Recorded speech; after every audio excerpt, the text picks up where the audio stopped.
$1,000 research grant for giggling rats, you know. So, but he discovered the play circuitry in mammals. That's a big deal, right? It's like discovering a whole new continent. There's a play circuit in mammals. It's built right in, so it's not socially constructed. There's a biological platform for that. And so what Panksepp would do with rats, he found out if you take a rat pup away from its mother, it dies. Even if you feed it, even if you keep it warm, it dies. Now you can stop it from dying by taking a pencil with an eraser on the end and massaging it, right? Because rats won't live without love.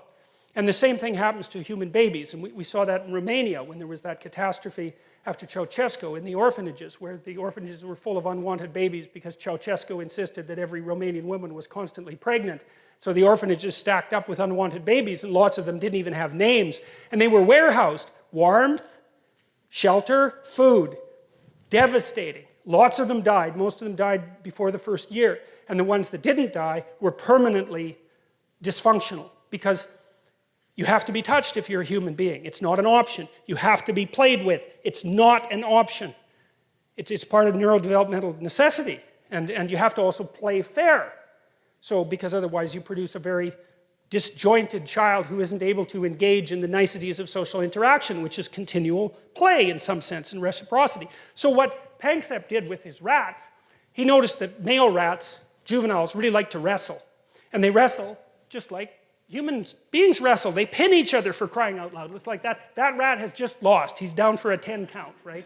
And so what you do is you take juvenile rats and you can find out that they want to play, because you can attach a spring to them and then they'll try to run, and you can measure how hard they're running by how hard they're pulling on the spring, and then you can estimate how motivated they are. And so you can find out that a nice, well-fed rat who doesn't have anything on his mind will still work hard to play to enter an arena where he's been allowed to play before. He'll work for that. So then you think, well, the rat's motivated. So the two rats go out there and they play, and so they're playing like dogs play, and everyone knows what that looks like. If you have any sense about dogs, they kind of go like this, and kids do that, and maybe you do that with your wife if you're going to play with her a little bit. my poor wife, man, when she had older siblings, and so she wasn't played with as much when she was little as she might have been. And I used to, like, if you take a pillow, and you go like this 3 times, right? That means look out, a pillow is coming your way. So I'd go 1, 2, 3, whap! And she was completely dismayed at me. It's like, what do you do that for? And I thought, well, I eventually taught her that rule. The other thing I used to do... The other thing I used to do, is sometimes she'd come at me like this when we were playing around, and I'd grab her wrists and I'd knock her hands, her knuckles together, and she used to just get completely annoyed about that. And I thought, right? That's what you do. You just open your hands. Well, she didn't know that either. So she hadn't been played with enough when she was a little rat. And so, Anyway, so you let the little rats go out there, right? And so let's imagine one of them is 10% bigger than the other. And so the 10% bigger rat wins, because 10% is enough in rat weight to ensure that you're going to be the pinner rather than the pinnee. Okay, so that's fine. So the big rat pins the little rat, and now the big rat is the authority rat. And so then the next time that the rats play, the little rat has to invite the big rat to play. So the big rat's out there being cool, and the little rat pops up and, does the whole will you play with me thing, and the big rat will deign to play with them. But if you pair them repeatedly, unless the big rat lets the little rat win 30% of the time, the little rat will not invite him to play. And Panksepp discovered that. It's like, I read that just blew me away. It's like, that is so amazing, because you see, well, first of there's an analogy to Piaget's ideas about the emergence of morality out of play in human beings, so that was very cool. But the notion that was built into rats at the level of wrestling was, and they're deeply social animals, right? They have to know how to get along with one another.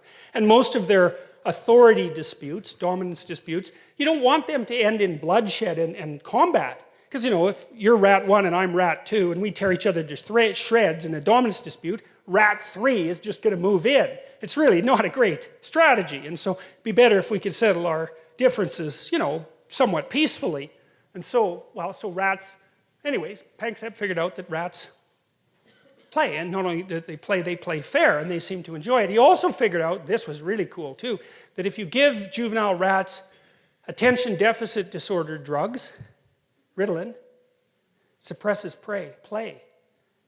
So that's worth thinking about. It's like, well, why do you have to give juvenile human beings amphetamines in school? Well, because they need to play. Well, they don't get to play. They don't get to wrestle around. I mean, that's oppression as far as I can tell. They don't get to wrestle around. That's fine. Feed them some amphetamines, man. That'll shut down the old play circuits. Well, here's the other problem, is Panksepp found out that if you don't let juvenile male rats play, their prefrontal cortexes don't develop properly. Surprise, surprise, you're not letting them mature. It's like, what else would you expect? So, you know, that's something to think about. Really hard, I would say.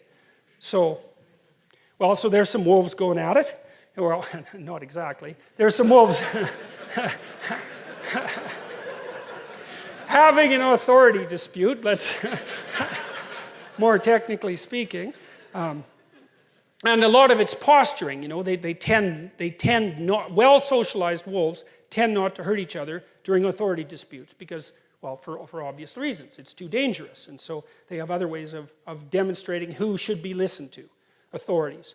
And there's chimps doing that. This particular, now, I think, if I remember correctly, I think it's right. This is a really cool picture because I think this chimps don't like snakes, by the way. So, for example, if you take a chimp that's never seen a snake and you show it a snake, it is not happy. It will get the hell away from that snake.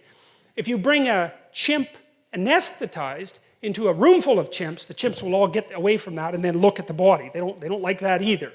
And if you bring a big snake into a chimp cage, even if the chimps have never seen it, like they'll get away from it and then stare at it. And chimps out in the wild, if they see a big snake, they'll stand there and they have a noise that means something like, holy crap, that's a big snake, you know. It actually means that technically, and I'll tell you why in a minute. But they stand away from it, and then they make this noise, which means, oh my God, look at the snake. And then they'll stand there for like 24 hours looking at the snake. And so the snakes are really, really, they're super stimuli for chimpanzees, so that's pretty interesting. And this